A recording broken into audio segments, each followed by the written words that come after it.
Alors bonjour Amaury, tu es directeur général de Hirsch France.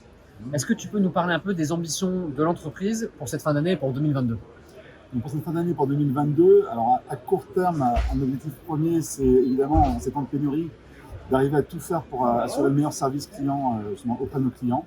Et pour 2022, c'est continuer à faire connaître notre marque Hirsch Isolation, qui est récente, hein.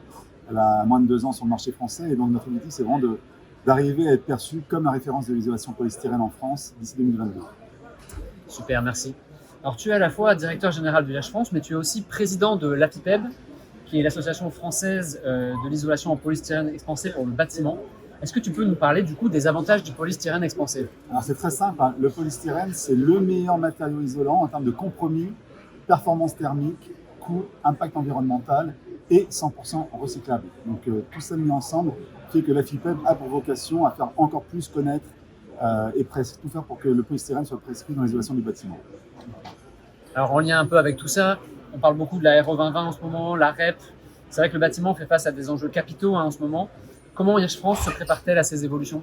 Alors pour la RE 2020, c'est assez simple puisqu'on a l'impact carbone qui rentre en jeu en plus de la partie thermique. Donc pour le carbone, il y a 2 axes de travail. Il y en a un qu'on a entamé depuis plusieurs années avec nos usines, où on décarbone nos usines petit à petit avec des investissements assez importants. Par exemple, l'investissement dans des origines biomasse pour l'énergie qui sert à nos chaudières. Le deuxième axe, évidemment, pour la RE 2020, c'est continuer à déployer notre offre en polystyrène avec l'empreinte carbone améliorée. Donc une gamme qui a été lancée début 2020 et qu'on va essayer de déployer encore plus, évidemment, et faire que ça devienne une nouvelle référence sur le marché.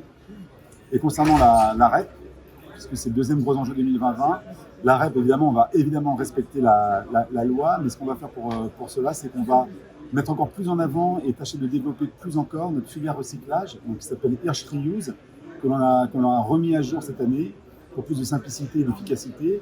Et on s'appuie notamment sur un partenariat avec le réseau national des recycleurs de polystyrène, donc afin de proposer à chacun des chantiers un site de recyclage au plus proche possible pour limiter évidemment les impacts carbone. Super. Merci beaucoup Amaury. Un dernier mot peut-être pour les visiteurs du salon? Alors c'est un plaisir de retrouver en physique tous nos clients. Chez Hirsch France, on a une belle équipe sur le stand. Venez nous voir, on est tous vaccinés en plus. Et ce sera un plaisir de partager avec vous quelques minutes. Super, merci Amaury.